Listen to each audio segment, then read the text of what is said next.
Hello friends, स्वागत है आपका आपके अपने चैनल एबीसी एजुकेशन एकेडमी के डिजिटल प्लेटफॉर्म पे। मेरा नाम है राजेश। दोस्तों, जैसे कि लास्ट टाइम हमने बात करी थी, सेल बायोलॉजी के इंपॉर्टेंट एमसीक्यूज को सॉल्व किया था और कुछ कंसेप्ट्स को देखा था। आज मैं आपके लिए लाया हूँ cell the unit of life. ये चैप्टर आपका क्लास 7 एनसीईआरटी का है। ऑलराइट, आपके जितने भी एग्जाम्स होने वाले हैं, जैसे कि लैब असिस्टेंट का एग्जाम हो गया, इसके अलावा आपके एलटी का पेपर हो गया, उन सभी में ये जो सेशन है बहुत जरूरी रोल प्ले करेगा। जितने भी पॉइंट्स मैं आपको पढ़ाऊंगा, ये सभी के सभी points exam point of view से ही है और इसी थ्योरी से आपके क्वेश्चंस बनेंगे। ऑलराइट, चलिए स्टार्ट करते हैं सेशन को। अच्छा, सेशन को स्टार्ट करने से पहले मैं आपको बताऊंगा कि हमारा ये जो सेशन है ये बेसिक से एडवांस लेवल पे जाएगा। ठीक है, तो हम पहले स्टार्टिंग में बेसिक चीजें पढ़ेंगे और वो बेसिक से आपके एग्जाम में काम आएंगे। ऑलराइट, तो सबसे पहला क्वेश्चन है, व्हाट इज सेल? सेल क्या है? Cell is the basic unit of life. ठीक है, आपने बचपन से पढ़ा हुआ है। सेल कैसा है? सेल एक fundamental structural and functional unit of life है। ठीक है, इसे याद करने का तरीका बताता हूं मैं। देखिए, किसी भी नॉन लिविंग थिंग और लिविंग थिंग के बीच में क्या डिफरेंस है? ऐसा क्या है जो लिविंग थिंग को नॉन लिविंग थिंग से अलग बना रहा है? सेल। क्योंकि सेल क्या है? एक बेसिक यूनिट ऑफ लाइफ है। मतलब हर एक लिविंग ऑर्गेनिज्म के अंदर आपको सेलुलर स्ट्रक्चर देखने को मिलेगा ही मिलेगा। बिना सेल के लाइफ पॉसिबल नहीं है। ठीक है, तो मैंने क्या बताया आपको? All life begins as a single cell. इस दुनिया में जितने भी ऑर्गेनिज्म हैं, उन सबकी लाइफ की स्टार्टिंग ही एक सिंगल सेल से होती है। उसी सिंगल सेल को हम जाइगोट नाम से भी जानते हैं। ठीक है, जब मदर का गैमेट फादर के गैमेट से फ्यूज करता है तो जाइगोट का फॉर्मेशन होता है। वो जाइगोट एक सिंगल सेल ही होता है। तो जितने भी ऑर्गेनिज्म हैं वो अपनी लाइफ को एक सिंगल सेल से ही स्टार्ट करते हैं। इसीलिए लाइफ का जो बेसिक स्ट्रक्चर है, लाइफ का जो बेसिक यूनिट है, वो आपका सेल है। ठीक है, अब देखिए, एक ऑर्गेनिज्म कितने सेल से बना हुआ है? अगर एक ऑर्गेनिज्म की बॉडी सिर्फ एक सेल से बनी हुई है या बहुत सारे सेल से बनी हुई है, इस बेसिस पे हमने पूरे दुनिया के ऑर्गेनिज्म को डिवाइड किया है into unicellular and multicellular organism. यानी कि अगर किसी ऑर्गेनिज्म की बॉडी सिर्फ एक सेल से बनी हुई है तो उसे हम बोलते हैं यूनिसेलुलर। उसे हम बोलते हैं यूनिसेलुलर, जो कि सिर्फ एक सेल की बॉडी है। अब ये एक सेल की बॉडी आपको बैक्टीरिया में देखने को मिलती है, अमीबा में देखने को मिलती है और यूग्लिना में देखने को मिलती है। इसे और अच्छे तरीके से समझिए, एक सेल की बॉडी या तो आपको मोनेरा किंगडम में देखने को मिलेगी। ये बैक्टीरिया रिप्रेजेंट कर रहा है मोनेरा किंगडम को। मोनेरा किंगडम के अंदर जितने भी ऑर्गेनिज्म पाए जाते हैं वो सबके साथ के प्रोकैरियोटिक ऑर्गेनिज्म है। ठीक है, तो बैक्टीरिया मोनेरा का एग्जांपल है। तो आप ये समझ सकते हैं कि मोस्टली 90% ऑफ द बैक्टीरियाज और 90% ऑफ द ऑर्गेनिज्म जो आपके मोनेरा किंगडम में पाए जा रहे हैं वो सब के सब आपके यूनिसेलुलर ऑर्गेनिज्म है। इसके अलावा अमीबा, यूग्लिना, पैरामीशियम, ठीक है, प्रोटोजोन्स, ये सब के सब आपके आते हैं प्रोटिस्टा किंगडम में। तो प्रोटिस्टा किंगडम में एक्सक्लूसिवली का मतलब है कि उसके अंदर हर एक ऑर्गेनिज्म सिर्फ एक ही सेल का बना हुआ है। ये क्वेश्चन एग्जाम में पूछा गया है कि ऐसा कौन सा किंगडम है जो कि जिसके अंदर एक्सक्लूसिवली आपको यूनिसेलुलर ऑर्गेनिज्म देखने को मिलते हैं। इसका आंसर है प्रोटिस्टा, जिसके मेंबर्स हैं amoeba, Euglena, paramecium, slime moulds वगैरह वगैरह। ठीक है, तो मैंने क्या बताया, एग्जाम में पूछा गया है कि ऐसा कौन सा किंगडम है जिसके अंदर आपको एक्सक्लूसिवली यूनिसेलुलर ऑर्गेनिज्म देखने को मिलते हैं। उसका आंसर है प्रोटिस्टा। ठीक है, इसे याद रखिएगा। तो इसी तरीके से आपको कैसे याद करना है, यूनिसेलुलर फॉर्म में कौन कौन सा आ रहा है? बैक्टीरिया और प्रोटिस्टा किंगडम। मल्टी सेलुलर की बात करेंगे। मल्टी सेलुलर का मतलब है ऐसा ऑर्गेनिज्म जिसका शरीर मल्टीपल सेल से बना हुआ है, जिसके शरीर में एक से ज्यादा सेल्स प्रेजेंट होते हैं। ठीक है, तो फंजाई किंगडम, प्लांटे किंगडम और एनिमल किंगडम के जितने भी ऑर्गेनिज्म हैं वो सब के सब आपके मल्टी सेलुलर ऑर्गेनिज्म के अंदर आते हैं। ऑलराइट, अब देखिए, ये सब चीजें तो आपने बेसिक 9th और 10th की एनसीईआरटी में भी पढ़ा होगा या आप बचपन से पढ़ते हुए आ रहे हैं, लेकिन इन्हें रिलेट करना बहुत जरूरी है। जैसे मैंने आपको बताया कि यूनिसेलुलर ऑर्गेनिज्म को आपको ऐसे याद करना है कि प्रोटिस्टा किंगडम के अंदर जितने भी मेंबर्स हैं वो सबके सब यूनिसेलुलर होंगे ही होंगे, क्योंकि वो एक्सक्लूसिव यूनिसेलुलर किंगडम है। इसके अलावा बैक्टीरिया 90 से 95% जो ऑर्गेनिज्म है मुनेरा के अंदर, ठीक है, जिन्हें हम बैक्टीरिया से जानते हैं, वो सब के सब आपकी यूनिसेलुलर लाइफ फॉर्म को दर्शाते हैं, ठीक है। चलिए नेक्स्ट स्लाइड पे चलते हैं। अब देखिए ये स्टेटमेंट्स भी काफी इंपॉर्टेंट है, कई सारे कॉम्पिटिटिव एग्जाम्स में ये स्टेटमेंट पूछी गई है। जो यूनिसेलुलर ऑर्गेनिज्म है, they are capable of independent existence. इसका अर्थात हुआ कि जितने भी एक सेल के बने हुए ऑर्गेनिज्म हैं, ऐसे ऑर्गेनिज्म जिनकी बॉडी सिर्फ एक सेल से बनी हुई है, वो किसी और चीज पे डिपेंड नहीं करते। उनका जो एग्जिस्टेंस है, उनकी जो लाइफ है, वो किसी दूसरे सेल पे डिपेंड नहीं कर रही है, क्योंकि वो एक अकेला सेल उनकी बॉडी के सारे एसेंशियल फंक्शंस को परफॉर्म करता है। बॉडी के अंदर जैसे डाइजेशन की बात करें, रेस्पिरेशन की बात करें, एक्सक्रीशन की बात करें, ये सभी के सभी इंपॉर्टेंट एसेंशियल फंक्शन उनकी बॉडी में सिर्फ एक सेल के थ्रू हो रहे हैं। सिर्फ एक सेल है जो उनकी बॉडी के जितने भी एसेंशियल फंक्शन है उनको परफॉर्म कर पा रहा है। इसीलिए हम कह सकते हैं कि जो यूनिसेलुलर ऑर्गेनिज्म है वो केपेबल है इन दोनों फंक्शंस को परफॉर्म करने के लिए। इसका मतलब क्या हुआ कि जो सेल है वही तो स्मॉलेस्ट यूनिट है which is capable of having life. Cell सबसे छोटी यूनिट है, सबसे छोटी इकाई है जहां पे आपको लाइफ देखने को मिल रही है। इससे हम ये भी जस्ट समझ सकते हैं कि ऐसा कोई भी स्ट्रक्चर दुनिया में प्रेजेंट नहीं है जो सेल से छोटा स्ट्रक्चर हो और जिसके अंदर आपको लाइफ देखने को मिले, ठीक है। यही मैंने आप लिखा हुआ है, anything less than a complete structure of a cell does not ensure independent living. मतलब ऐसा कोई भी स्ट्रक्चर जो एक कंप्लीट सेल की स्ट्रक्चर से छोटा है, उसके अंदर आपको इंडिपेंडेंट लिविंग देखने को नहीं मिलेगी, ठीक है। मतलब फॉर एग्जांपल से समझने की कोशिश करिए, सेल के अंदर आपको पता होगा ऑर्गेनेलीज होती है, ठीक है। तो ये ऑर्गेनेली एक ऐसा स्ट्रक्चर हो गया जो सेल से छोटा है, लेकिन वो इंडिपेंडेंट लिविंग शो नहीं कर सकता। उसको एक पूरा सेल का स्ट्रक्चर चाहिए लाइफ दिखाने के लिए, ठीक है। तो सेल ही एक सबसे छोटा स्ट्रक्चर है जिसके अंदर आपको लाइफ देखने को मिल रही है। उससे छोटा कोई स्ट्रक्चर नहीं जहां पे आपको लाइफ देखने को मिलेगी। अकेला माइटोकॉन्ड्रिया लाइफ शो नहीं कर सकता, अकेला क्लोरोप्लास्ट लाइफ शो नहीं कर सकता, ठीक है। चलिए नेक्स्ट पॉइंट पर आइए। अब देखिए ये कुछ बहुत ही ज्यादा इंपॉर्टेंट पॉइंट्स है जो आपके एग्जाम में बार बार पूछे गए, ठीक है। बी इट एलटी के एग्जाम में भी पूछा गया है, आपके लैब असिस्टेंट के एग्जाम में भी पूछा गया है, और इससे रिलेटेड बाकी जितने भी एग्जाम्स हैं उन सब में ये क्वेश्चन बार बार पूछे गए हैं। देखिए ये कुछ पॉइंट्स है जिनको आपको याद करना है, ठीक है, उनको आपको रट लेना है। तो पहला पॉइंट है कि 1665 में साइंटिस्ट है रॉबर्ट हुक, उन्होंने क्या किया, उन्होंने कॉक को माइक्रोस्कोप के अंदर ऑब्जर्व किया, ठीक है। जो कॉक है, जैसे आप वाइन की बोतल देखेंगे, वाइन की बोतल का जो ढक्कन होता है उसे बोलते हैं कॉर्क, ठीक है। उस कॉर्क की थिन स्लाइस को उन्होंने माइक्रोस्कोप के अंदर ऑब्जर्व किया, ठीक है। अब ये जो कॉर्क है, ये कॉर्क किससे बना हुआ है? डेड बार्क सेल से बना हुआ है। जो प्लांट या ट्री की आपको छाल देखने को मिलती है बाहर की साइड को, वो डेड है, डेड सेल से बनी हुई है। उसी सेल्स को रॉबर्ट हुक ने ऑब्जर्व किया। तो ये हम कह सकते हैं कि 1665 में सबसे पहली बार सेल को ऑब्जर्व किया, सबसे पहली बार सेल को डिस्कवर किया रॉबर्ट हुक ने। और उन्होंने कौन से सेल को डिस्कवर किया? डेड सेल को, ठीक है। अब एग्जाम में ये क्वेश्चन पूछा जाएगा कि लिविंग सेल को किसने डिस्कवर किया है, तो उसका आंसर है Anton von Leeuwenhoek. Dead cell की बात करेंगे तो आंसर है रॉबर्ट हुक, और लिविंग सेल को डिस्कवर करने की बात करेंगे तो उसका आंसर है एंटोन वॉन लीवेनहुक। इसके अलावा न्यूक्लियस को किसने डिस्कवर किया है? न्यूक्लियस को डिस्कवर किया है रॉबर्ट ब्राउन ने, ठीक है। पुरकिंजे नाम के जो साइंटिस्ट थे, इन्होंने प्रोटोप्लाज्म टर्म दिया था। ये सबसे पहले वो साइंटिस्ट थे जिन्होंने प्रोटोप्लाज्म का टर्म दिया था, ठीक है। और ये statement protoplasm is a physical basis of life, ये जो स्टेटमेंट है ये दिया है आपके थॉमस हेनरी हक्सले ने, थॉमस हेनरी हक्सले ने, ठीक है। तो ये कुछ पॉइंट्स हैं जो आपके एग्जाम में बार बार पूछे गए, इन्हें आपको याद करना है। जो भी लेक्चर को देख रहा है प्लीज कॉपी पेन उठा के बैठिएगा, आराम से इसे नोट करिए, ठीक है।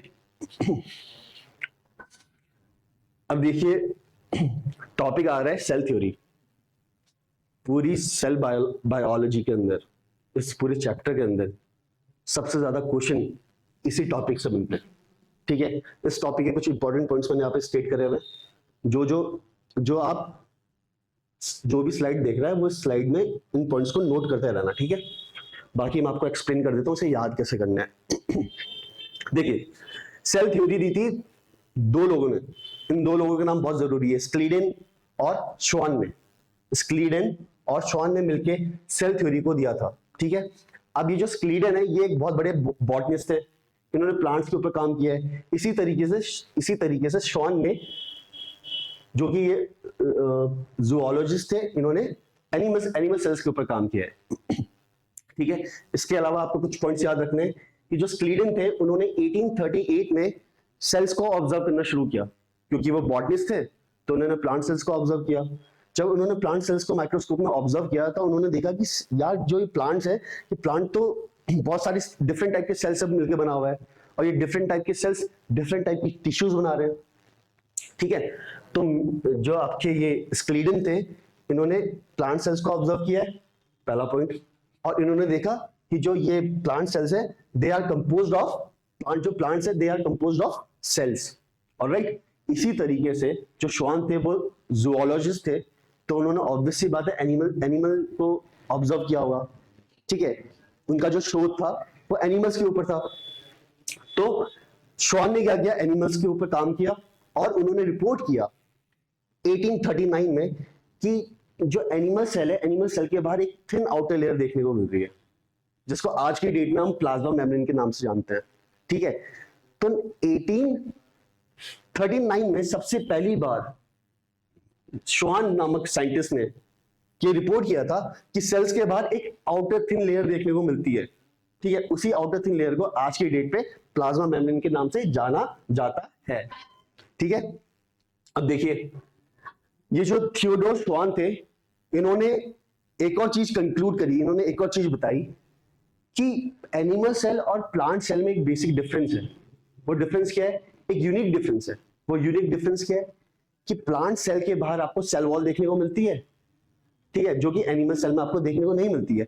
ये सबसे पहली बार किसने बताया था, ये भी सबसे पहली बार श्वान ने ही बताया था, ठीक है। इसके अलावा श्वान ने एक हाइपोथेसिस को प्रपोज किया था, श्वान ने एक हाइपोथेसिस दी थी। हाइपोथेसिस क्या होती है, किसी भी थ्योरी को प्रूव करने से पहले एक हाइपोथेसिस बनाई जाती है, ठीक है, और उसी हाइपोथेसिस को प्रूव किया जाता है। उसको जैसे ही प्रूव किया जाता है तो फिर वो थ्योरी बन जाती है, ठीक है। तो सबसे पहले हाइपोथेसिस दी थी आपके श्वान ने, और श्वान ने हाइपोथेसिस क्या दी थी कि जितने भी प्लांट्स और एनिमल इस दुनिया में पाए जा रहे हैं सब के सब आपके सेल से बने हुए हैं। सेल थ्योरी में बेसिकली यही बोला गया है कि जितने भी लिविंग ऑर्गेनिज्म, जितने भी प्लांट एनिमल्स इस दुनिया में पाए जाते हैं वो सभी के सभी आपके सेल से बने हुए हैं या सेल के प्रोडक्ट से बने हुए हैं। तो यहाँ पे मैंने लिखा हुआ है plants and animals are composed of cells and the product of cells, alright. ये जो हाइपोथेसिस थी, ये हाइपोथेसिस बेस था आपकी सेल थ्योरी का, ठीक है। आगे जाके इन दो साइंटिस्टों ने, स्क्लीडेन और श्वान ने मिलके इस सेल थ्योरी को फॉर्मुलेट किया। पहले तो थियोडोर श्वान ने इसको सिर्फ हाइपोथेसिस दी थी, उसी हाइपोथेसिस को बाद में जाके दोनों साइंटिस्टों ने प्रूव किया और तब जाके आपकी बनी सेल थ्योरी। लेकिन सेल थ्योरी को देते टाइम, जब इन्होंने सेल थ्योरी को फॉर्मुलेट किया, उस टाइम ये एक चीज को एक्सप्लेन नहीं कर पा रहे थे।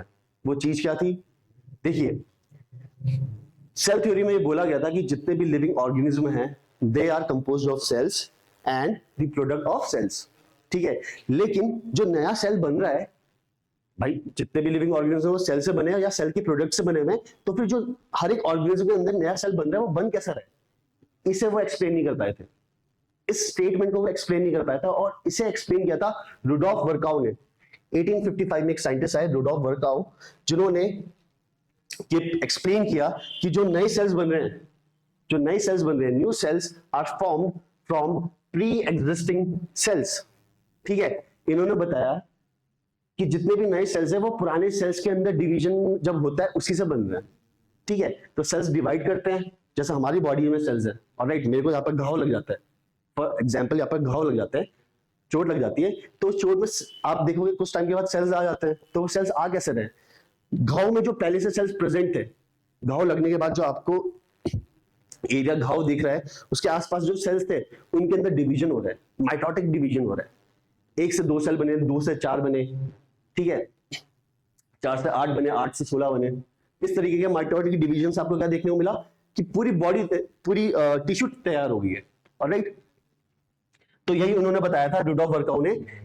ये वो साइंटिस्ट थे जिन्होंने सबसे पहली बार एक्सप्लेन किया था कि new cells are formed from the pre existing cells. और इसी स्टेटमेंट को क्या बोला जाता है, ओमनिस सेलुला ई सेलुला। ये स्टेटमेंट पूछा गया एग्जाम में बहुत बार, ओमनिस सेलुला ई सेलुला। ऑलराइट, अब देखिए, जैसा कि मैंने आपको पूरी हिस्ट्री एक तरीके से समझा दी है, मैं आपको एक छोटा सा नटशेल में समझा रहा हूं फिर से, ठीक है। स्क्लीडन बॉटनिस्ट थे, उन्होंने प्लांट्स के ऊपर काम किया। उन्होंने बताया कि जो प्लांट्स हैं वो तो यार सेल्स, उनके अंदर तो सेल्स देखने को मिल रहे हैं, ठीक है, they are composed of cells. इसी तरीके से श्वान ने क्या बोला कि यार एनिमल्स है, एनिमल्स भी आपके सेल से कंपोज हो रहे हैं। और साथ ही साथ में उन्होंने ये बोला कि उन्होंने ये रिपोर्ट किया, सबसे पहली बार पूरी दुनिया में श्वान ही होते हैं जिन्होंने रिपोर्ट किया कि सेल्स के बाहर एक थिन आउटर मेम्ब्रेन देखने को मिल रही है, जिसे हम किस नाम से जानते हैं, प्लाज्मा मेम्ब्रेन के नाम से जानते हैं।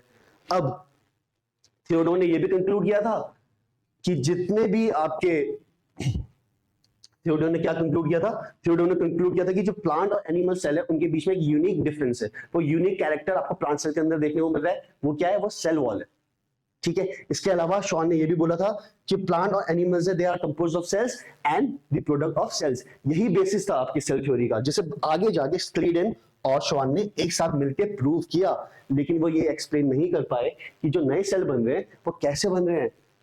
ऑलराइट, फिर रुडोल्फ वर्काउ आए जिन्होंने ये एक्सप्लेन किया और उस स्टेटमेंट को बोला गया ओमनिस सेलुला ई सेलुला। इससे हम ये समझ सकते हैं कि रुडोल्फ वर्काउ ने सेल थ्योरी को एक फाइनल शेप दिया, ठीक है। तो आज के टाइम में हम सेल थ्योरी को कुछ इस तरीके से जानते हैं कि जितने भी लिविंग ऑर्गेनिज्म हैं they are composed of cells and the product of sales.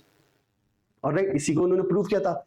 और रुडोल्फ वर्काउ की बदौलत हमें दूसरा स्टेटमेंट मिलता है, all cells arises from the pre existing cells. जितने भी नए सेल्स हैं वो पुराने सेल्स के अंदर डिवीजन के थ्रू ही बन रहे हैं। ऑलराइट, तो ये रहा आपका पूरा सेल थ्योरी। और सेल थ्योरी में इससे ज्यादा आपके पास क्वेश्चन नहीं बनेंगे भी तो मैं आपको वो एमसीक्यूज में सॉल्व कराऊंगा, ठीक है। एक्चुअली जो मॉडर्न सेल थ्योरी है वो बहुत बड़ी है, लेकिन आपके लिए जो इंपॉर्टेंट पॉइंट्स है वो ये सिर्फ 2 हैं। ऑलराइट, चलिए अब बात करते हैं, एक जनरल आइडिया लेते हैं एक सेल का, ठीक है। ओवरव्यू लेते हैं कि एक टिपिकल सेल के अंदर आपको क्या क्या देखने को मिलेगा, एक टिपिकल सेल क्या होता है, उसके अंदर कैसे स्ट्रक्चर्स होते हैं। ऑलराइट, तो देखिए ये रहा आपका टिपिकल सेल, ठीक है। इस टिपिकल सेल के अंदर आपको एक स्ट्रक्चर हमेशा देखने को मिल रहा है, ठीक है। वो स्ट्रक्चर क्या है, न्यूक्लियस। हर एक सेल के अंदर आपको न्यूक्लियस देखने को मिलेगा, क्योंकि उस न्यूक्लियस के अंदर ही उस ऑर्गेनिज्म का जेनेटिक मटेरियल है। दुनिया में जितने भी लिविंग ऑर्गेनिज्म है उनके अंदर जेनेटिक मटेरियल तो होगा ही, ठीक है। तो वो जेनेटिक मटेरियल मिलता है न्यूक्लियस के अंदर। तो जितने भी सेल्स दुनिया में पाए जा रहे हैं उन सभी सेल्स के अंदर आपको न्यूक्लियस स्ट्रक्चर देखने को मिलता है। और इसी न्यूक्लियस स्ट्रक्चर के अंदर उनका जेनेटिक मटेरियल होता है। उस जेनेटिक मटेरियल को हम जानते हैं डीएनए के नाम से, डीएनए, डीऑक्सी राइबोन्यूक्लिक एसिड, ठीक है। अब ये डीएनए किस फॉर्म में प्रेजेंट होता है सेल्स के अंदर, ये डीएनए पाया जाता है इन दी फॉर्म ऑफ क्रोमोसोम्स या क्रोमेटिन। जो डीएनए है वो डीएनए आपको क्रोमोसोम और क्रोमेटिन के रूप में देखने को मिलता है, ठीक है। अब डीएनए होता क्या है, डीएनए एक्चुअली कॉइल्ड होता है एक प्रोटीन के चारों तरफ, उसे बोलते हैं हिस्टोन प्रोटीन।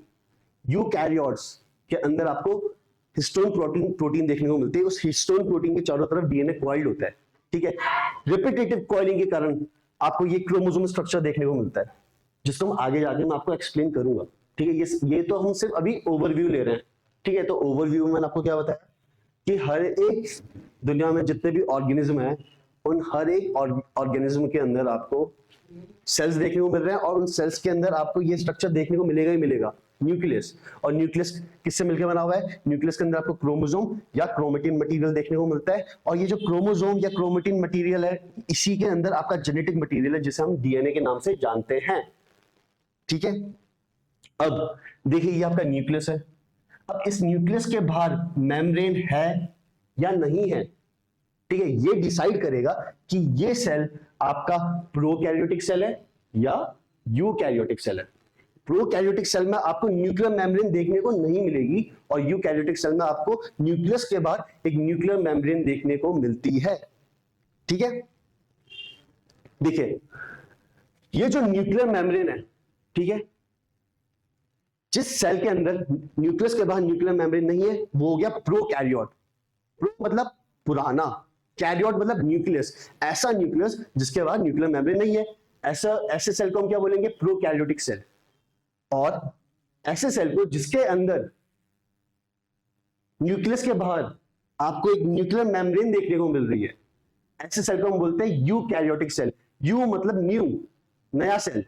नया सेल से मतलब है कि वो इवॉल्व सेल है। जो सबसे पहले दुनिया में सेल्स आए थे वो प्रोकैरियोटिक सेल्स थे। सबसे पहले दुनिया में जितने सेल्स आए वो प्रोकैरियोटिक सेल्स थे, बैक्टीरियल सेल्स थे, जिनके बाहर आपको न्यूक्लियर मेम्ब्रेन देखने को नहीं मिल रही थी। फिर इवोल्यूशन हुआ, इवोल्यूशन के साथ साथ ये देखा गया कि ऐसे सेल्स बने जिनके बाहर न्यूक्लियर मेम्ब्रेन देखने को मिली, न्यूक्लियस के बाहर। ठीक है, अब चलिए नेक्स्ट स्लाइड देखते हैं। जैसा कि मैंने आपको बताया कि दोनों के दोनों प्रोकैरियोटिक और यूकैरियोट्स के अंदर आपको न्यूक्लियस तो देखने को मिल ही रहा है, पर न्यूक्लियस के साथ साथ आपको साइटोप्लाज्म भी देखने को मिल रहा है। ठीक है, ये जो न्यूक्लियस के बाहर वाला एरिया है ना, इसे हम बोलते हैं साइटोप्लाज्म। ये एक सेमी फ्लूइड मैट्रिक्स की तरह आपको देखने को मिल रहा है, आधा अधूरा लिक्विड जैसा स्ट्रक्चर देखने को मिल रहा है ना, इसे हम बोलते हैं साइटोप्लाज्म। ठीक है, और ये साइटोप्लाज्म बहुत इंपॉर्टेंट रोल प्ले करता है सेल की लाइफ के अंदर, क्योंकि जितनी भी मेन सेलुलर एक्टिविटीज है, जितनी भी मेन सेलुलर केमिकल रिएक्शंस है, वो सभी की सभी आपको साइटोप्लाज्म के अंदर देखने को मिलती है। जैसे कि फॉर एग्जांपल ग्लाइकोलिसिस। ग्लाइकोलिसिस का मतलब क्या हुआ, ग्लूकोज का तोड़ना। ग्लूकोज जब टूटता है तभी एनर्जी रिलीज होती है। ग्लूकोज टूटता है और आपके एटीपी मॉलिक्यूल्स जनरेट होते हैं। तो वो जो मेन रिएक्शन है, वो हो रही है आपकी साइटोप्लाज्म में। तो साइटोप्लाज्म वो मेन अरीना है जहां पर आपको इंपॉर्टेंट केमिकल रिएक्शन देखने को मिलती है, जिसकी बदौलत वो सेल के अपनी लिविंग स्टेट पे रहता है, जिसकी बदौलत सेल लिविंग है। ऑलराइट, जैसे मैंने आपको एग्जांपल दिया, एग्जांपल क्या था, ग्लाइकोलिसिस, वो आपको साइटोप्लाज्म में देखने को मिलती है। इसके अलावा एक बहुत इंपॉर्टेंट एग्जांपल है translation of mRNA. Translation of mRNA का मतलब है कि एमआरएनए से प्रोटीन बनाना। ठीक है, देखिए न्यूक्लियस के अंदर था आपका जेनेटिक मटेरियल डीएनए। ठीक है, उस डीएनए से आरएनए बनता है, एमआरएनए बनता है, मैसेंजर आरएनए। ठीक है, इस प्रोसेस को जब डीएनए से आपका एमआरएनए बन रहा है उसे बोलते हैं ट्रांसक्रिप्शन, और जब एमआरएनए से आपकी प्रोटीन्स बनती है उसे बोलते हैं ट्रांसलेशन। ठीक है, तो जो ये ट्रांसलेशन ऑफ एमआरएनए ये आपको साइटोप्लाज्म में देखने को मिल रहा है। इसका अर्थात ये हुआ कि साइटोप्लाज्म के अंदर आपको राइबोसोम्स देखने को मिल रहा है, और वो ये तो मैं आपको आगे जाके समझाऊंगा, सिंपल वे में समझिए। साइटोप्लाज्म के अंदर आपको जो एमआरएनए मॉलिक्यूल्स देखने को मिल रहे हैं, जो न्यूक्लियस से बाहर आए और साइटोप्लाज्म में आके इकट्ठा हो गए, उन्हीं एमआरएनए मॉलिक्यूल्स की रीडिंग राइबोसोम ने करी और उससे प्रोटीन बनाया। ठीक है, तो बेसिक शॉर्ट में समझते हैं, क्योंकि ये तो मैं आपको आगे भी एक्सप्लेन करूंगा। बेसिक जो नटशेल में मैंने आपको समझाना था वो ये था कि प्रोकैरियोटिक और यूकैरियोटिक सेल दोनों में आपको न्यूक्लियस देखने को मिल रहा था, और दोनों के अंदर आपको साइटोप्लाज्म भी देखने को मिल रहा है। साइटोप्लाज्म एक बहुत ही इंपॉर्टेंट एरिया है, बहुत ही इंपॉर्टेंट अरीना है, जिसके अंदर केमिकल रिएक्शंस हो रही है, जिसकी बदौलत सेल एक लिविंग स्टेट में है, सेल जी पा रहा है। ठीक है, उसका एग्जांपल क्या है, ग्लाइकोलिसिस और ट्रांसलेशन ऑफ एमआरएनए। ऑलराइट, इसके अलावा देखिए बात करते हैं यूकैरियोटिक सेल की। यूकैरियोटिक सेल के अंदर आपको न्यूक्लियस के बाहर तो मेम्ब्रेन देखने को मिल रही थी ना। मैंने आपको भी बताया था कि जो यूकैरियोटिक सेल्स है उसका मतलब है न्यू सेल। न्यू सेल का मतलब है कि उनके न्यूक्लियस के बाहर आपको न्यूक्लियर मेम्ब्रेन देखने को मिल रही है, और न्यूक्लियस के अलावा आपको बाकी ऐसे और स्ट्रक्चर्स देखने को मिलेंगे जिनके बाहर मेम्ब्रेन लगी होगी। ठीक है, तो न्यूक्लियस के बाहर तो आपको न्यूक्लियर मेम्ब्रेन देखने को मिल ही रही थी यूकैरियोटिक सेल में। उसके अलावा बाकी ऑर्गेनेल्स भी आपको यूकैरियोटिक सेल के अंदर देखने को मिलती है, जिसके बाहर आपको मेम्ब्रेन बाउंड स्ट्रक्चर देखने को मिलता है। Alright, for example endoplasmic reticulum, ER stands for endoplasmic reticulum. इसके बाहर भी आपको मेम्ब्रेन देखने को मिलती है। Mitochondria, Golgi complex, lysosome, microbodies and vacuoles, ये सभी स्ट्रक्चर आपके यूकैरियोटिक सेल्स के अंदर पाए जाते हैं, और इनके बाद हमें मेम्ब्रेन स्ट्रक्चर देखने को मिलता है। ठीक है, अगर मैं प्रोकैरियोटिक सेल की बात करूं तो प्रोकैरियोटिक सेल में आपको ऐसा कोई भी मेम्ब्रेन बाउंड स्ट्रक्चर देखने को नहीं मिलता है, ठीक है, जैसा स्ट्रक्चर आपको यूकैरियोट्स में देखने को मिल रहा था, ठीक है, यूकैरियोटिक सेल में देखने को मिल रहा था। चलिए नेक्स्ट स्लाइड को देखते हैं। अच्छा, ये भी काफी इंपॉर्टेंट पॉइंट है। देखिए ये कंसेप्चुअल चीज है जो आपको, आप सोचेंगे हम सीधे एमसीक्यू लगाते हैं और हम एमसीक्यू लगाएंगे, हमें सब कुछ जो हम एमसीक्यू में लगाएंगे वही एग्जाम में आएगा, ऐसा नहीं होता। आपको इतना कंसेप्चुअल आइडिया लेना बहुत जरूरी है किसी भी एग्जाम के लिए। आपके जितने भी कॉम्पिटिटिव एग्जाम्स हैं, ठीक है, उन सभी में इतना कंसेप्चुअल आइडिया आपके पास होना ही चाहिए, ठीक है। तो अब देखिए ये बहुत इंपॉर्टेंट पॉइंट है, राइबोसोम। राइबोसोम एक नॉन मेम्ब्रेन बाउंड ऑर्गेनेली है। मैंने आपको बताया कि यूकैरियोट्स में न्यूक्लियस के बाहर तो न्यूक्लियर मेम्ब्रेन है ही, उसके अलावा बाकी ऑर्गेनेल्स भी है जो जिनके बाहर आपको मेम्ब्रेन देखने को मिलती है, ठीक है। लेकिन जो राइबोसोम है, ये राइबोसोम एक ऐसा स्ट्रक्चर है, एक ऐसी ऑर्गेनेली है जिसके बाहर आपको मेम्ब्रेन देखने को नहीं मिलती, और ये राइबोसोम आपको दोनों सेल्स के अंदर पाया जाता है। आपको दोनों सेल्स के अंदर देखने को मिलता है, यूकैरियोट्स में भी देखने को मिलता है और प्रोकैरियोट्स में भी देखने को मिलता है, ठीक है। देखिए यहाँ पे स्ट्रक्चर बना हुआ है यूकैरियोटिक सेल का, ये प्रोकैरियोटिक सेल का स्ट्रक्चर है, बेसिकली बैक्टीरिया सेल का एक स्ट्रक्चर है, ठीक है। तो देखिए इसके अंदर भी आपको राइबोसोम देखने को मिल रहे हैं और यूकैरियोट्स में भी आपको राइबोसोम देखने को मिल रहे हैं। मेन बात क्या है कि ये एक membrane, non membrane bound organelle है, इसके बाहर आपको मेम्ब्रेन स्ट्रक्चर देखने को नहीं मिल रहा है। इसके अलावा दूसरा इंपॉर्टेंट पॉइंट क्या है कि जो राइबोसोम्स हैं ये कहां पे पाए जाते हैं, ये पाए जाते हैं आपके साइटोप्लाज्म में, ठीक है, माइटोकॉन्ड्रिया में, रफ एंडोप्लाज्मिक रेटिकुलम में, और अगर मैं प्लांट सेल की बात करूं तो उसके अंदर क्लोरोप्लास्ट स्ट्रक्चर आपको देखने को मिलता है, वहां पर भी आपको ये राइबोसोम स्ट्रक्चर देखने को मिलते हैं, ठीक है। तो राइबोसोम में मैंने क्या इंपॉर्टेंट बात बताई आपको, राइबोसोम एक नॉन मेम्ब्रेन बाउंड ऑर्गेनेली है, ठीक है, ये सभी तरीके के सेल्स में पाई जाती है, बी इट प्रोकैरियोटिक सेल या यूकैरियोटिक सेल, दोनों के अंदर आपको राइबोसोम ऑर्गेनेली देखने को मिल रही है। और इसके साथ साथ ये स्पेसिफिकली आपको कहां देखने को मिल रही है, उन सेल्स के अंदर कहां देखने को मिल रही है, उन सेल्स के साइटोप्लाज्म में देखने को मिल रही है, या माइटोकॉन्ड्रिया में बात करेंगे, माइटोकॉन्ड्रिया, रफ एंडोप्लाज्मिक रेटिकुलम, और अगर प्लांट सेल्स की बात करेंगे तो क्लोरोप्लास्ट में भी देखने को मिल रही है, ठीक है।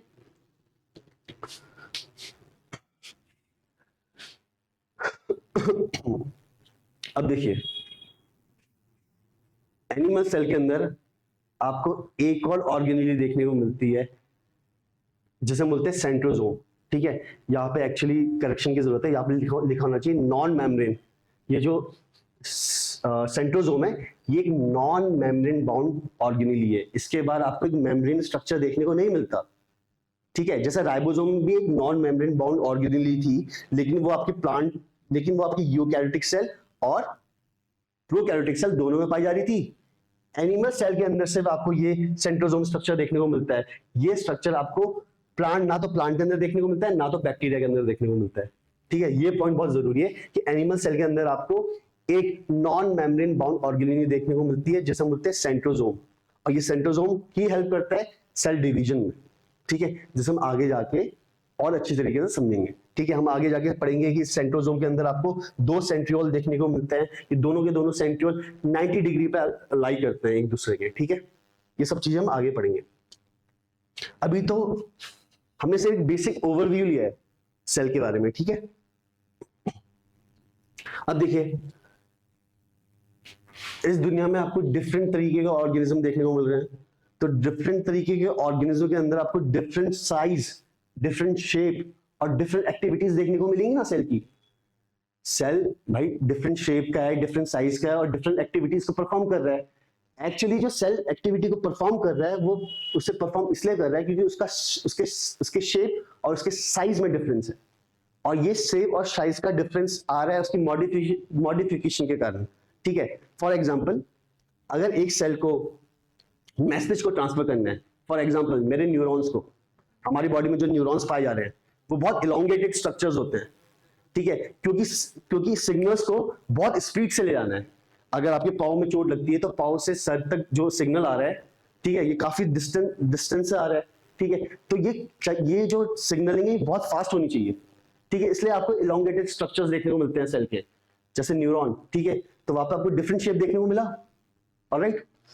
Anyway let's come back to the slide. हाँ, सेल साइज की बात करते हैं तो माइक्रोप्लाज्मा ये सबसे छोटा सेल है, ये एग्जाम पॉइंट ऑफ व्यू से बहुत जरूरी है। माइक्रोप्लाज्मा ये दुनिया का सबसे छोटा सेल है, स्मॉलेस्ट सेल, ठीक है। इसका साइज है लगभग 0.3 माइक्रोमीटर का, ठीक है। आपको सिर्फ इतना याद रखना है कि दुनिया में सबसे ज्यादा स्मॉलेस्ट सेल है तो उसका नाम है माइक्रोप्लाज्मा, ठीक है। इसके अलावा जो बैक्टीरियल सेल है उसका साइज आपको 3 से 5 माइक्रोमीटर के बीच का देखने को मिलता है, ठीक है। वायरस की बात करेंगे, वायरस आपके बैक्टीरियल सेल से भी छोटा है, ठीक है। 0.02 से 0.2 माइक्रोमीटर का साइज देखने को मिलता है, ठीक है। यूकैरियोटिक सेल की बात करें, एक टिपिकल यूकैरियोटिक सेल आपको 10 से 20 माइक्रोमीटर के अंदर देखने को मिलता है, ऑलराइट। आरबीसी 7 माइक्रोमीटर, ये एग्जाम में पूछा गया है। आरबीसी का साइज कई एग्जाम से पूछा गया है, ठीक है। आरबीसी का साइज कितना है? 7 माइक्रोमीटर का। और ह्यूमन बॉडी के अंदर सबसे छोटा सेल है आरबीसी। आरबीसी का मतलब होता है रेड ब्लड सेल, ठीक है। इसी का दूसरा नाम भी है इरिथ्रोसाइट, इसी का दूसरा नाम भी है इरिथ्रोसाइट, ठीक है।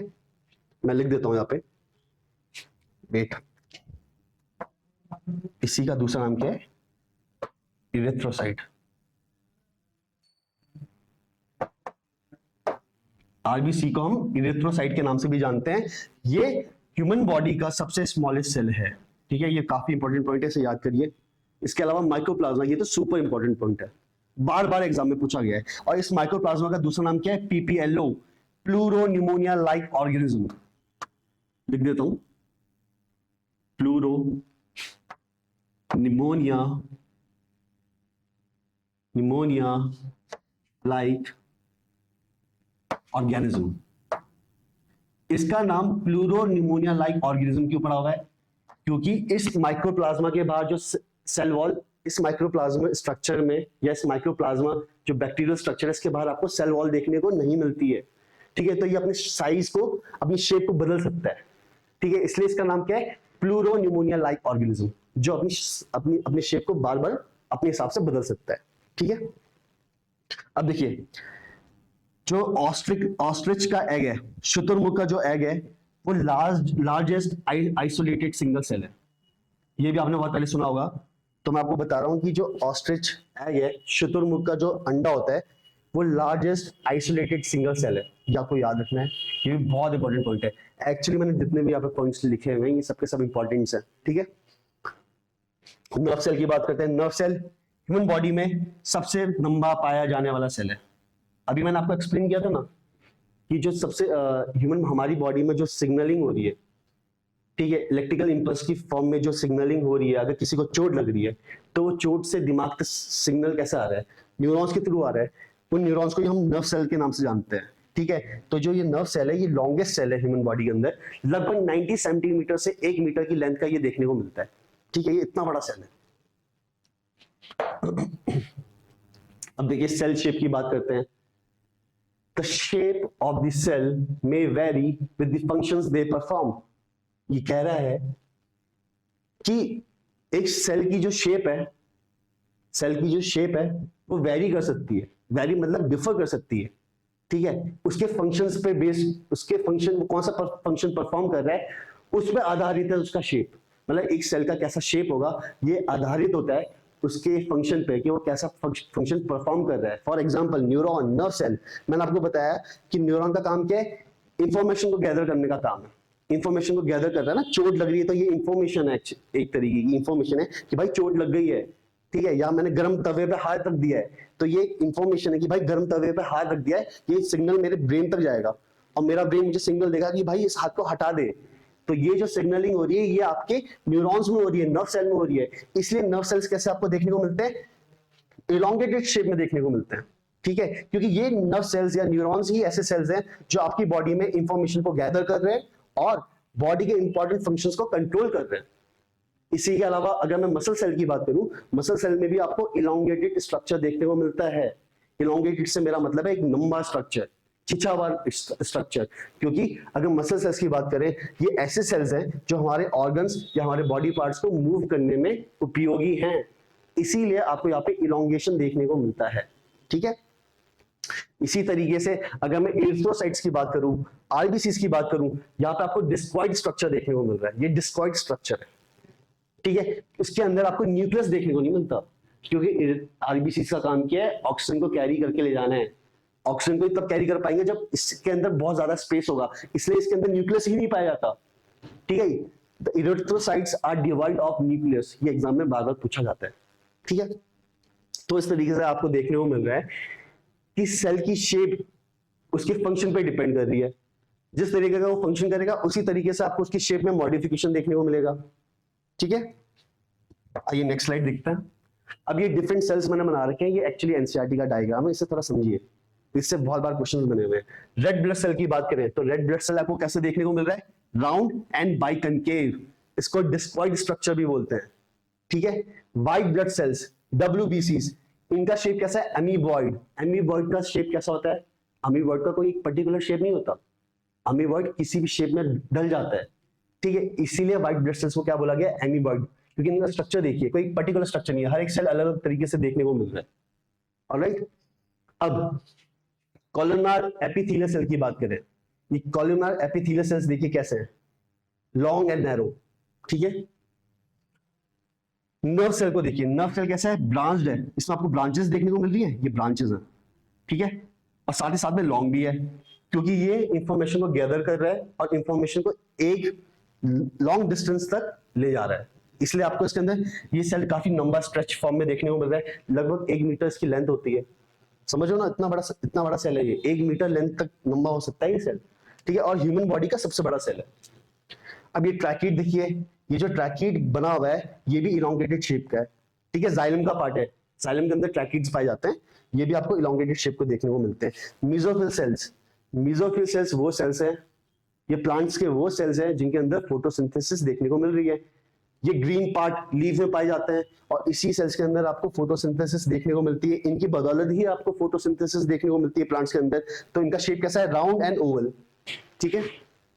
जितनी भी बात है मैं आपको बता रहा हूँ, हर एक पॉइंट आपके एग्जाम पॉइंट ऑफ व्यू से ही बता रहा हूँ, ये स्टेटमेंट्स जो मैं स्टेटमेंट आपको बता रहा हूँ ये सब के सब आपके एग्जाम में पूछी जाती है, उसी वे में पूछी जाती है जैसे मैं आपको बता रहा हूँ, आपको उसी कंसेप्चुअल बेसिस के आधार पर ही स्लाइड्स को पढ़ना है जैसे मैं आपको पढ़ा रहा हूँ, ठीक है। अब देखिए, अब बात करते हैं प्रोकैरियोटिक सेल की। अभी तक हमने क्लास की स्टार्टिंग में देखा कि एक सेल क्या है, ऑलराइट, और फिर हमने देखा कि सेल का ओवरव्यू लिया कि सेल के अंदर आपको कैसे कैसे स्ट्रक्चर्स देखने को मिलते हैं। फिर हमने देखा कि प्रोकैरियोटिक सेल और यूकैरियोटिक सेल में आपको बेसिक डिफरेंस क्या क्या देखने को मिल रहा था। एक में आपको न्यूक्लियस के बाहर मेम्ब्रेन देखने को मिल रही है प्रोकैरियोटिक सेल में, और यूकैरियोटिक सेल में प्रोकैरियोटिक सेल में आपको न्यूक्लियस के बाहर मेम्ब्रेन देखने को नहीं मिल रही है, और यूकैरियोटिक सेल में आपको न्यूक्लियस के बाहर मेम्ब्रेन देखने को मिल रही है, ठीक है। इसके अलावा हमने राइबोसोम स्ट्रक्चर की बात करी, फिर हमने आपके सेंट्रोसोम स्ट्रक्चर की बात करी कि वो सिर्फ एनिमल सेल में पाया जाता है, ना ही वो प्लांट सेल में पाया जाता है, ना ही वो प्रोकैरियोटिक बैक्टीरियल सेल में पाया जाता है, ठीक है। अब यहां से हमारी मेन एक्चुअल क्लास स्टार्ट हो रही है, ठीक है, ये मेन बेसिस बनाएगा आपका किसी भी एग्जाम के लिए। अब हम पढ़ेंगे प्रोकैरियोटिक सेल के बारे में, सिर्फ प्रोकैरियोटिक सेल के बारे में, और उसके बाद हम पढ़ेंगे यूकैरियोटिक सेल के बारे में। अभी इस प्रोकैरियोटिक सेल के बारे में जब हम पढ़ेंगे तो हम डिफरेंट स्ट्रक्चर्स की स्टडीज करेंगे, ठीक है। चलिए स्टार्ट करते हैं स्लाइड को।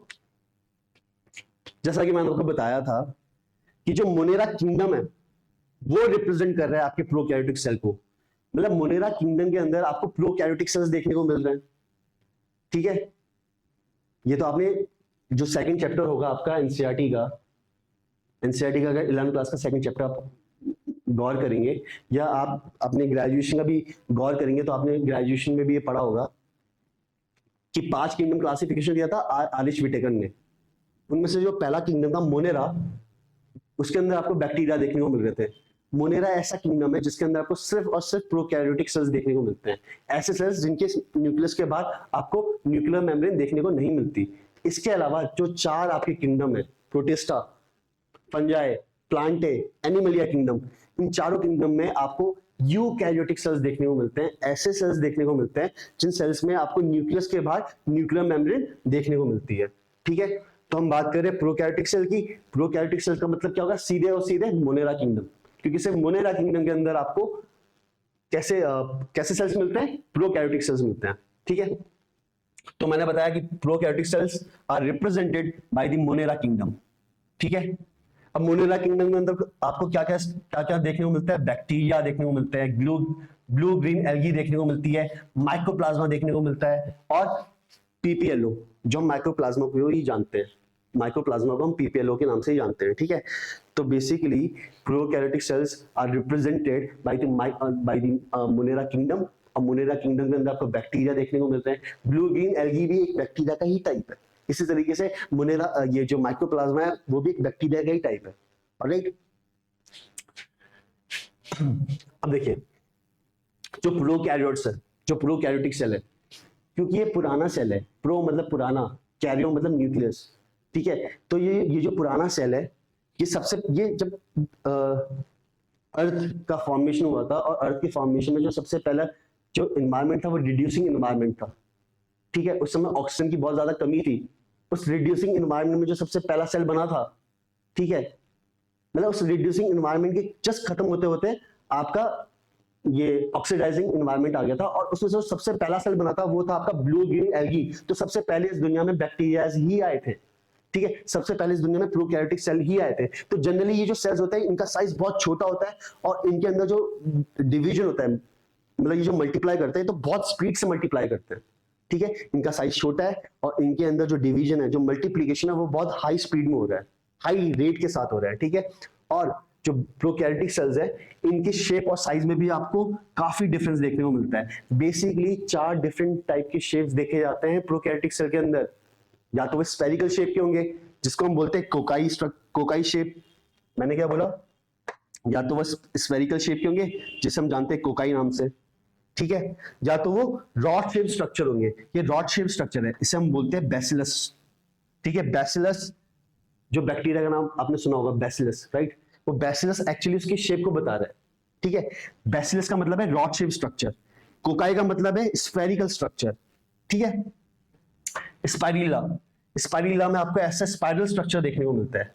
इसके अलावा विब्रियो, ये जो विब्रियो है ये आपको कॉमा शेप स्ट्रक्चर देखने को मिलता है, ठीक है। तो ये 4 डिफरेंट टाइप की शेप्स हैं जो आपको प्रोकैरियोटिक्स या बैक्टीरिया सेल में देखने को मिलती है, ठीक है। वो 4 शेप कौन सी होगी?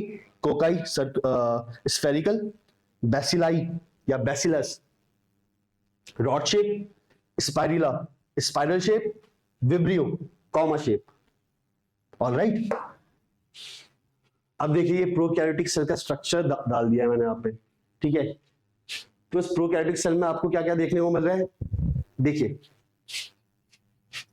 प्रोकैरियोटिक सेल में आपको यहाँ पे जो न्यूक्लियस है, न्यूक्लियस के चारों तरफ कोई मेम्ब्रेन स्ट्रक्चर देखने को नहीं मिल रहा है, ठीक है। तो ऐसे स्ट्रक्चर को हम बोलते हैं न्यूक्लियोइड। ऐसा न्यूक्लियस जिसके चारों तरफ आपको न्यूक्लियर मेम्ब्रेन देखने को नहीं मिल रही है, उसे हम बोलते हैं न्यूक्लियोइड। और ये न्यूक्लियोइड पाया जाता है आपके प्रोकैरियोटिक सेल में, ठीक है। तो आपको न्यूक्लियोइड देखने को मिल रहा है। इसके अलावा ये है सेल मेम्ब्रेन, ये है सेल मेम्ब्रेन, ठीक है। और इस सेल मेम्ब्रेन के अंदर आपको अंदर की सेल की अंदर की साइड को आपको एक्सटेंशन देखने को मिल रहा है प्लाज्मा मेम्ब्रेन का। इसी सेल मेम्ब्रेन को हम प्लाज्मा मेम्ब्रेन के नाम से भी जानते हैं, और इसी प्लाज्मा मेम्ब्रेन के अंदर की साइड को आपको जो एक्सटेंशन देखने को मिल रहा है, इसे हम बोलते हैं मीजोजोम, ठीक है। अब इस सेल मेम्ब्रेन के अंदर का जो ये सेमी फ्लूइड मैट्रिक्स है, उसे हमने किस नाम से जाना था? साइटोप्लाज्म, ऑलराइट, ठीक है। और इसके अंदर ये राइबोसोम स्ट्रक्चर हो गया, क्योंकि राइबोसोम स्ट्रक्चर तो आपके प्रोकैरियोटिक और यूकैरियोटिक दोनों सेल्स में पाए जाते हैं, ठीक है। तो यहाँ पे आपको राइबोसोम स्ट्रक्चर्स देखने को मिल रहे हैं, ठीक है। इसके अलावा प्रोकैरियोटिक सेल के अंदर आपको इंक्लूजन बॉडीज भी देखने को मिलती है, जिसको मैं आपको आगे आगे एक्सप्लेन करूंगा। एक्चुअली ये जो इंक्लूजन बॉडीज हैं, ये रिजर्व फूड मटेरियल्स होते हैं। प्रोकैरियोटिक सेल अपने अंदर साइटोप्लाज्म के अंदर अपना रिजर्व फूड मटेरियल रखता है इस फॉर्म में, इंक्लूजन बॉडीज के फॉर्म में, ठीक है। इसके अलावा ये देखिए, ये सेल मेम्ब्रेन थी, ठीक है। अब सेल मेम्ब्रेन के बाहर वाला स्ट्रक्चर क्या हो गया आपका? Cell wall. और इस सेल वॉल के बाहर आपको एक और स्ट्रक्चर देखने को मिल रहा है, जिसे बोलते हैं कैप्सूल या स्लाइम लेयर, जो मैं आपको अभी समझाने वाला हूं। देखिए ये स्ट्रक्चर मैंने आपको दिखा दिया, इसी स्ट्रक्चर को हम आगे एक्सप्लेन करेंगे। जितने भी प्रोकैरियोट्स हैं सबके अंदर आपको सेल वॉल देखने को मिल रही है एक्सेप्ट माइक्रोप्लाज्मा। मैंने आपको बताया था ना कि माइक्रोप्लाज्मा में सेल वॉल देखने को नहीं मिलती, इसलिए उसे हम पीपीएलओ के नाम से भी जानते हैं, प्लूरोन्यूमोनिया लाइक ऑर्गेनिज्म। ठीक है, क्योंकि वो प्लूरोमॉर्फिक ऑर्गेनिज्म है, वो अपनी शेप बदल सकता है। ठीक है, डिफरेंट शेप्स रख सकता है, क्योंकि उसके बाद उसके सेल के बाहर एक रिजिड सेल वॉल स्ट्रक्चर नहीं है। तो बेसिकली मैंने आपको क्या बताया, all prokaryotes have cell wall structure. ठीक है, जितने भी प्रोकैरियोट्स हैं वो आप उनके अंदर आपको सेल वॉल स्ट्रक्चर देखने को मिलता है। अच्छा, अब यहाँ पे इंपॉर्टेंट पॉइंट जो एग्जाम में बार बार पूछा गया है कि जो आपके प्रोकैरियोट्स हैं उनके अंदर सेल वॉल किससे बनी होती है? पेप्टिडोग्लाइकन से बनी होती है। आई होप आपने 9th और 10th में तो पढ़ा ही होगा कि जो सेल वॉल प्लांट्स में पाई जाती है वो आपकी किससे बनती है? सेल्यूलोज से बनती है। एनिमल सेल्स के अंदर सेल वॉल पाई ही नहीं जाती। और अगर मैं बैक्टीरिया की बात करूं तो जो कि एक प्रोकैरियोटिक सेल है उसके अंदर आपको देखने को मिलेगा कि उसकी सेल वॉल पेप्टिडोग्लाइकन से बनती है। ठीक है, ये आपको याद रखना है, ये एग्जाम में बहुत बार पूछा गया है। इसके अलावा अगर हम काइटिन की बात करूं, ऐसी सेल वॉल जो काइटिन से बनी हुई है वो आपको कहां देखने को मिलती है? वो मिलती है फंजाई में देखने को। फंजाई की जो सेल वॉल है वो काइटिन से बनी होती है। ठीक है, एनीवे, तो मैं आपको बता रहा था कि जो प्रोकैरियोट्स हैं उनके अंदर आपको सेल वॉल देखने को मिलती है जो कि पेप्टिडोग्लाइकन की बनी हुई है।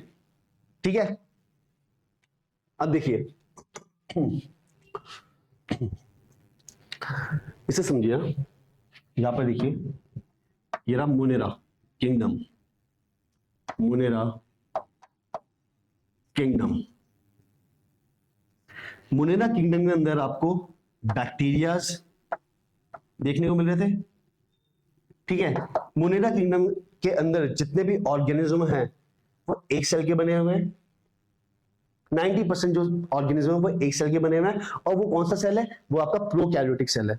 ठीक है, तो मोनेरा किंगडम के अंदर आपको बैक्टीरिया देखने को मिल रहे हैं और आर्की बैक्टीरिया देखने को मिल रहे हैं, आर्की बैक्टीरिया। ठीक है, तो अब देखिए जितने भी प्रोकैरियोट्स हैं, मोनेरा किंगडम से मतलब क्या होगा? प्रोकैरियोट्स। ठीक है, मोनेरा किंगडम से मतलब हो गया प्रोकैरियोट्स। तो जितने भी आपके प्रोकैरियोट्स हैं, मतलब मोनेरा किंगडम के अंदर ऑर्गेनिज्म है, उनके अंदर आपको पेप्टिडोग्लाइकन की सेल वॉल देखने को मिल रही है। ठीक है, अगर हम बात करें आर्की बैक्टीरिया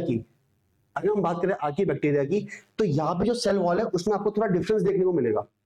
ठीक है, जो कन्वेंशन हम पढ़ रहे थे कि जितने भी मोनेरा में आपको पेप्टिडोग्लाइकन की सेल वॉल देखने को मिल रही है, लेकिन आर्की बैक्टीरिया में जो सेल वॉल है वहां पे आपको डिफरेंस देखने को मिलेगा। और उसी डिफरेंस के कारण ये जो आर्की बैक्टीरिया है, मतलब आर्की बैक्टीरिया में जो डिफरेंट सेल वॉल है, उसी बेसिस पे ये किसी भी इन्वायरमेंट में सर्वाइव कर सकते हैं। आर्की बैक्टीरिया ऐसे बैक्टीरिया है जो किसी भी कंडीशन में सर्वाइव कर सकते हैं।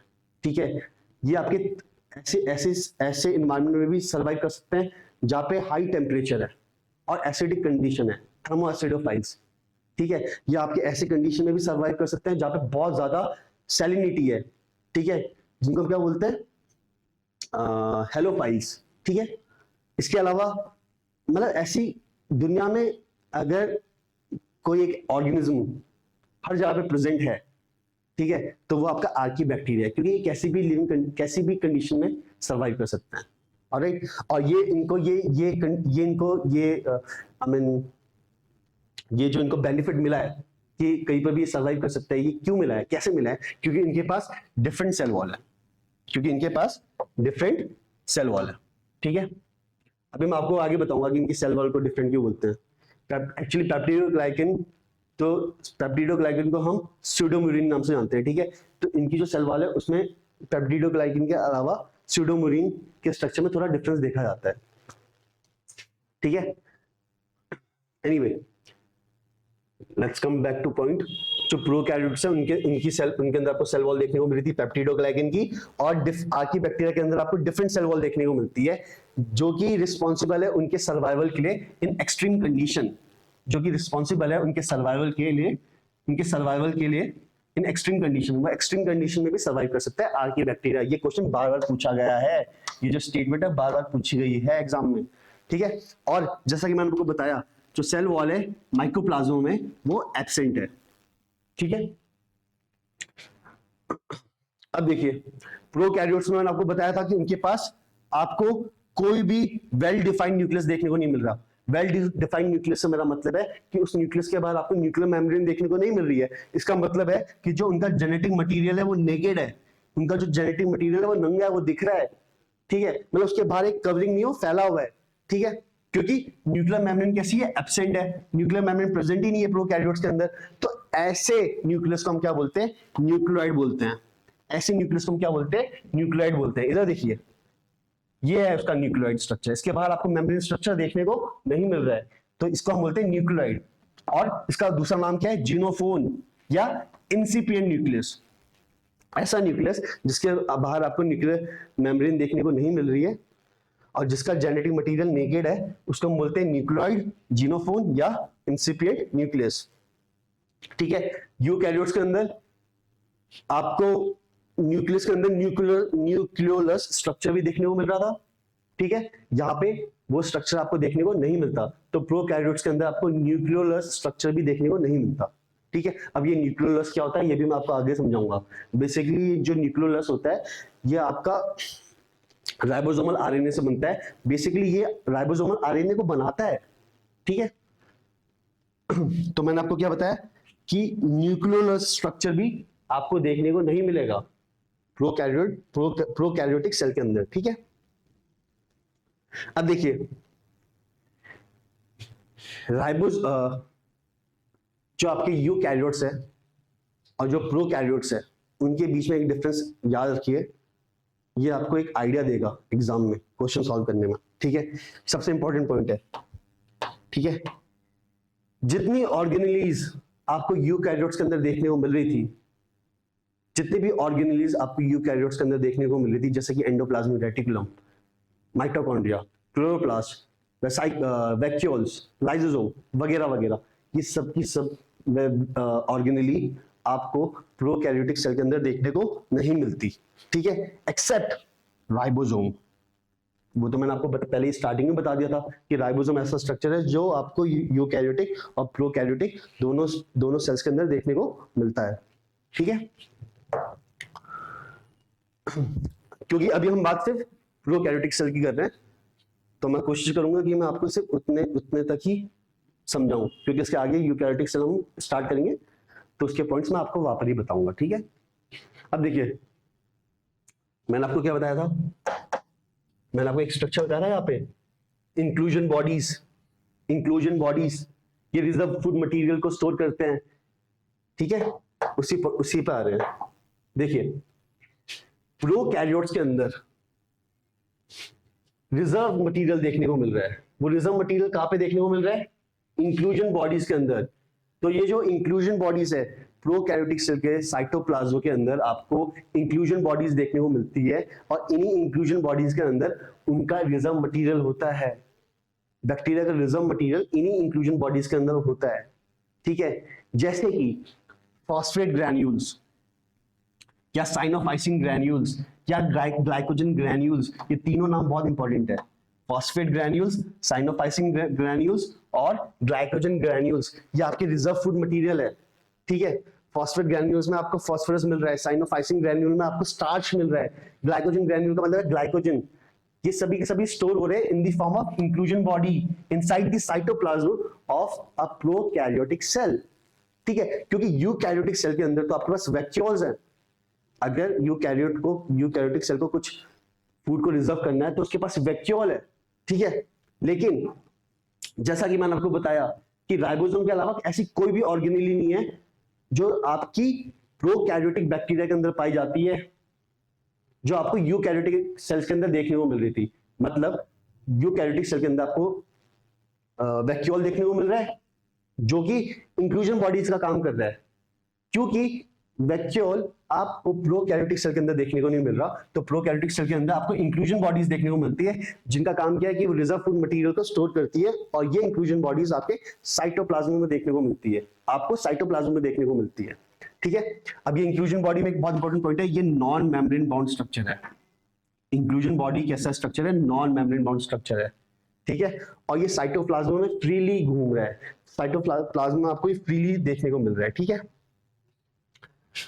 इसमें भी एक क्वेश्चन पूछे गए हैं। हर एक मैंने इस स्लाइड में सिर्फ और सिर्फ इंपॉर्टेंट पॉइंट्स डाले हैं जो आपके एग्जाम पॉइंट ऑफ व्यू से बहुत ज्यादा जरूरी है, ठीक है। एनीवे, अब देखिए प्रोकैरियोटिक सेल के अंदर और यूकैरियोटिक सेल के अंदर दुनिया का कोई भी सेल ले लो, सब सेल के अंदर आपको जेनेटिक मटेरियल देखने को मिलेगा जिसको हम बोलते हैं जीनोमिक डीएनए। जेनेटिक मटेरियल को हम जीनोमिक डीएनए के नाम से भी जानते हैं, ठीक है। तो हर एक सेल के अंदर आपको जीनोमिक डीएनए देखने को मिल रहा है, लेकिन प्रोकैरियोट के अंदर आपको उस जीनोमिक डीएनए के अलावा एक प्लाज्मिड स्ट्रक्चर भी देखने को मिलता है, ठीक है।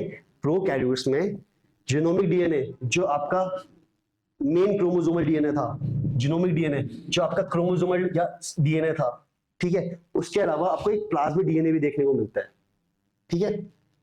देखिए ये आपका हो गया न्यूक्लियोइड, ये मेन क्रोमोसोमल डीएनए हो गया, ये हो गया न्यूक्लियोइड जो हो गया मेन क्रोमोसोमल डीएनए, ठीक है। अब ये जो न्यूक्लियोइड या मेन क्रोमोसोमल डीएनए है, ये कैसा होता है स्ट्रक्चर में, इसका स्ट्रक्चर मैं आपको बना के दिखा देता हूं। देखो ये मेन क्रोमोसोमल डीएनए, ये डायग्रामेटिक रिप्रेजेंटेशन है, ठीक है। इसको ऐसे याद करिए, इस स्टाइल से याद करिए, इस डायग्राम की बेसिस पे याद करिए, ठीक है।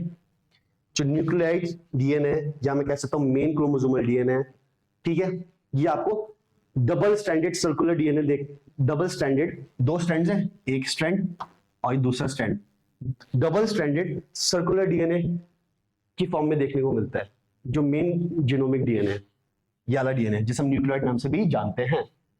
इसके अलावा बैक्टीरिया में आपको प्लाज्मिड भी देखने को मिल रहा है, इसके अलावा बैक्टीरिया में आपको प्लाज्मिड भी देखने को मिल रहा है, ठीक है, ठीक है। ये एक्स्ट्रा क्रोमोसोमल डीएनए, क्रोमोसोम से एक्स्ट्रा डीएनए जो पाया जा रहा है, क्रोमोसोम के अलावा जो एक्स्ट्रा डीएनए पाया जा रहा है उसे हम बोलते हैं प्लाज्मिड, ठीक है। तो बैक्टीरियल सेल या प्रोकैरियोटिक सेल में हम बोल सकते हैं कि उनके अंदर आपको मेन क्रोमोसोमल डीएनए के अलावा भी एक और डीएनए स्ट्रक्चर देखने को मिलता है जिसे हम बोलते हैं प्लाज्मिड। और ये प्लाज्मिड क्या है, ये प्लाज्मिड आपका self replicating extra chromosomal smaller circular DNA molecule है, ठीक है। जस्ट लाइक न्यूक्लियोइड या जस्ट लाइक क्रोमोसोमल डीएनए जो कि आपको डबल स्ट्रैंडेड सर्कुलर फॉर्म में देखने को मिल रहा था, उसी तरीके से आपको प्लाज्मिड भी देखने को मिलता है। प्लाज्मिड भी double stranded circular DNA molecule है, ठीक है, लेकिन ये एक्स्ट्रा क्रोमोसोमल डीएनए मॉलिक्यूल है। ये जो मेन न्यूक्लियोइड था उसके अलावा प्रोकैरियोटिक सेल में एक प्लाज्मिड डीएनए मॉलिक्यूल देखने को मिल रहा है। और ये कैसा स्ट्रक्चर है, ये सेल्फ रेप्लिकेटिंग स्ट्रक्चर है, ठीक है। न्यूक्लियोइड की तरह ही ये भी अपने अंदर ये एबिलिटी रखता है कि ये अपने आप को रेप्लिकेट कर पाए, अपनी कॉपी बना पाए। रेप्लिकेट का मतलब है अपनी कॉपी खुद बना सकता है। ये जिस तरीके से जो मेन क्रोमोसोमल डीएनए वो रेप्लिकेट करता है, उसी तरीके से आपको देखने को मिलेगा कि जो प्लाज्मिड डीएनए ये भी अपने आप को रेप्लिकेट कर सकता है अपने आप, ठीक है। The ability to replicate on their own, ठीक है, इसी को हम बोलते हैं सेल्फ रेप्लिकेटिंग नेचर, जो कि प्लाज्मिड के पास है। ये किसी भी जीनोमिक डीएनए पे डिपेंड नहीं कर रहा रेप्लिकेशन के, मतलब ये जो प्लाज्मिड है ये मेन जीनोमिक डीएनए पे डिपेंड नहीं कर रहा कि मुझे रेप्लिकेट करने में हेल्प कर, ये खुद रेप्लिकेट कर सकता है, ठीक है। और इस प्लाज्मिड का बहुत ज्यादा इंपॉर्टेंट यूज है आपकी बायोलॉजी में, बायोटेक्नोलॉजी में भी हम इसको एज अ वेक्टर की तरह देखेंगे कि ये वेक्टर की तरह काम में आता है। इसके अलावा जो प्लाज्मिड है, प्लाज्मिड किसी भी बैक्टीरिया को बहुत सारे फिनोटाइपिक कैरेक्टर्स देता है, ठीक है। वो फिनोटाइपिक कैरेक्टर्स का मतलब हो गया मॉर्फोलॉजिकल कैरेक्टर्स, ठीक है। तो एक बैक्टीरिया को फिनोटाइपिक कैरेक्टर्स प्रोवाइड करता है प्लाज्मिड, ठीक है। अब देखिए प्लाज्मिड के कुछ मेन टाइप्स हैं, उन्हें देखते हैं। सबसे पहला टाइप क्या हो गया, रेजिस्टेंस प्लाज्मिड। रेजिस्टेंस प्लाज्मिड को हम आर फैक्टर के नाम से भी जानते हैं। रेजिस्टेंस प्लाज्मिड को हम आर फैक्टर के नाम से भी जानते हैं,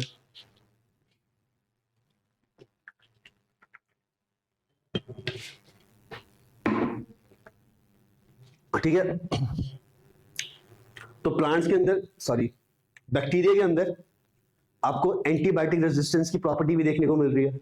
कुछ बैक्टीरिया वो एंटीबायोटिक के लिए रेजिस्टेंस रखते हैं, मतलब एंटीबायोटिक भी उनका कुछ बिगाड़ नहीं पाती, ठीक है, क्योंकि उनके अंदर क्या होता है, आर फैक्टर प्लाज्मिड होता है, ठीक है। इसके अलावा फर्टिलिटी प्लाज्मिड, ये ऐसे प्लाज्मिड है जिनके अंदर आपको ट्रांस जीन्स देखने को मिलते हैं। ट्रांस जीन्स का मतलब क्या है, इसे याद रखिए। ट्रांस जीन्स देखने को मिलते हैं। ट्रांस जीन्स का मतलब है ट्रांसफर जीन्स, ठीक है। तो ये बैक्टीरिया दूसरे बैक्टीरिया में अपने जीन्स को भेज देते हैं। ये बैक्टीरिया जिनके अंदर आपको फर्टिलिटी प्लाज्मिड देखने को मिल रहा है, ये फर्टिलिटी प्लाज्मिड खुद ये इसे सिंपल वे में समझिए, सॉरी, ठीक है। एक सेल है, ठीक है, इस सेल के अंदर आपको प्लाज्मिड देखने को मिल रहा है। ये प्लाज्मिड है, ये मेन क्रोमोसोमल डीएनए बना दिया मैंने बड़ा वाला, ये छोटा सा मैंने बना दिया प्लाज्मिड, ठीक है। आपको ये देखने को मिलेगा कि इस प्लाज्मिड ने अपने आप को रेप्लिकेट किया और अपने आप को रेप्लिकेट करके यहां से इस वाले सेल के अंदर भेज दिया, ठीक है। तो इस प्लाज्मिड के अंदर ये ट्रांसफर जीन्स थे, ठीक है। इसी ट्रांसफर जीन्स की बदौलत आपको फर्टिलिटी देखने को मिली कि इसने इस सेल बैक्टीरिया को भी फर्टाइल कर दिया है, ठीक है। मतलब इसने क्या किया, ये जो आपका प्लाज्मिड था जिसके अंदर आपको ट्रांसफर जीन्स देखने को मिल रहे थे, ये ट्रांसफर जीन्स यहां से इस बैक्टीरिया में चले गए और इस प्रोसेस को बोलते हैं कंजुगेशन। इसको कंजुगेशन होने के लिए यहाँ पे कंजुगेशन ट्यूब बनती है, ठीक है। तो फर्टिलिटी प्लाज्मिड का मतलब क्या है, फर्टिलिटी प्लाज्मिड का मतलब वो ऐसा प्लाज्मिड जिसके अंदर आपको ट्रांसफर जीन्स देखने को मिल रहे हैं जो कि फैसिलिटेट कर रहे हैं transfer of genetic material between a bacterial cell through a conjugation process, ठीक है। समझ में आया? आई होप आपको समझ में आया हो। इसके अलावा ये मैं आपको प्लाज्मिड की टाइप्स पढ़ा रहा था, resistance plasmid, fertility plasmid and तीसरा क्या है, विरुलेंस प्लाज्मिड, ठीक है। विरुलेंस प्लाज्मिड किसी भी बैक्टीरिया को विरुलेंस प्रोवाइड करता है, पैथोजेनिक नेचर प्रोवाइड करता है, ठीक है।